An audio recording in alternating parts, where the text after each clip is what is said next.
What's up, everybody? Welcome to Bios3 Raw TV. Today we're going to talk about this email that I got. It's a science-based review on fitoverfat.com about a bodybuilder contest prep, a natural bodybuilding contest prep. So what they did was they took this natural bodybuilder who eventually wound up earning his pro card after this contest prep, and they followed him through and they took a bunch of data to find out what really happens, you know, metabolically, etc., health-wise during a contest prep. Now, the main reason that I'm getting out of this was, it says the reference studies above, which this is a whole bunch of studies that they referenced about bodybuilding research, were basically what they boiled down to. They were saying it was the drug use that they felt in bodybuilding that was or wasn't causing the adverse effects of contest prep with the other research they did. So that's why they decided to do this with a natural bodybuilder. So what they did was they said, let's see, we have elimination of certain foods, including dairy, egg yolks, and red meat and sugar. This is what they did for the contest prep. Protein intake as high as 85% calories. Fat intake incredibly low. They restricting carbs before bed, and there was actually binging reported during the contest prep. Now, they didn't just use this one guy. They're saying they used multiple people, but they used this one guy where they actually took blood work to find out actual hormone levels and stuff of what was happening. Now, they went through peak week, which they said they restricted sodium and water. It was 8 weeks, 2 months, which to me is a very short contest prep. It's not a long one. It's even shorter than I do. Now, some of these natural guys do like fuck a 30-week prep. So, I mean, it would be interesting to find out what happens after a 30-week prep as opposed to, you know, an 8-week prep. And they said you get 3 to 10 hours of steady-state cardio a week, which could be up to 2 hours a day for 5 days, or, you know, an hour and a half, or split it up however they were doing it. Not really sure. So the rep ranges were changed, you know, according to how their strength went, et cetera, et cetera, et cetera. The one that they used to, I think it was bodybuilder A, okay?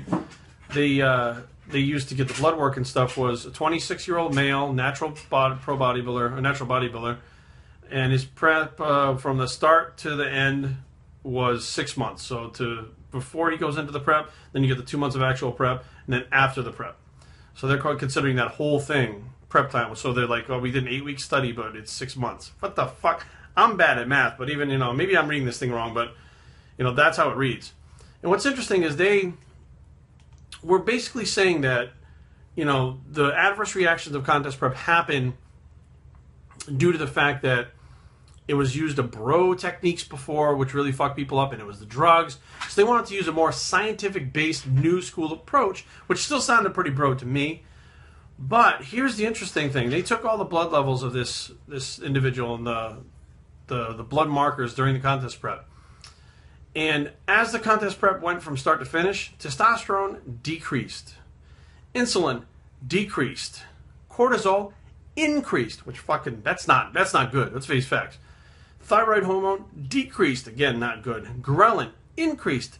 Leptin decreased. Total cholesterol, no change. Interesting, right? HDL increased. LDL, no change. So how does your total cholesterol not change? But the HDL went up. That means it would go up if the other one didn't change. Doesn't make any sense. Inflammation was not measured, and the oxidative stress was not measured. Now, they said that although numerous previous studies of bodybuilders primarily using performance-enhancing drugs and bro prep methods observed negative effects of bodybuilding contest prep, these two cases using a more modern scientific-based approach to contest prep observed minimal adverse effects. So let me get this straight. You decreased testosterone, insulin, you decreased thyroid, you decreased leptin levels. You increased fucking cortisol levels and ghrelin. What more could you fucking do to fuck yourself up? Die? Like, I mean, I'm not sure what, you know, maybe it just doesn't make any sense, you know. And they're sitting there saying that, you know, this is proving what? This is proving that even as a natural bodybuilder, you fuck your hormones up. You fuck your body up. Plain and simple. When you're pushing your body to do what a contest prep does and be as lean as it is, you're going to see some fucking adverse effects. I mean, let's just, for shits and giggles, all right? Take what this said. They decreased testosterone, decreased insulin, and increased cortisol, okay, and decreased thyroid hormone. Now, let's say theoretically, okay, theoretically, this is not, I'm not saying to do this, I'm not saying anybody has done this, but what if you were getting blood work, and as your testosterone decreased, you added testosterone to your body to bring it back up to normal, As your insulin decreased, you would take it during certain times of the day of fast-acting insulin to increase your insulin again to keep it where it normally is. Let's say your thyroid goes down, you start taking a T3, T4 combination, which gives you the perfect combination to supplement it back to where you need it to be. And as you would start to decline, you would increase those dosages. Don't you think that would actually be better for your body because you're not going through hormonal shutdown, then negative feedback loops and all kinds of other shit? I'm not saying you start the prep with it, but it makes a lot more sense to me that as those things decrease, you would supplement them just like any other supplement if your body was deficient to bring your body back up to normal levels. And when it's all said and done, when you stop the contest prep, then you stop the drugs, your body will be able to level itself back off and go back to normal.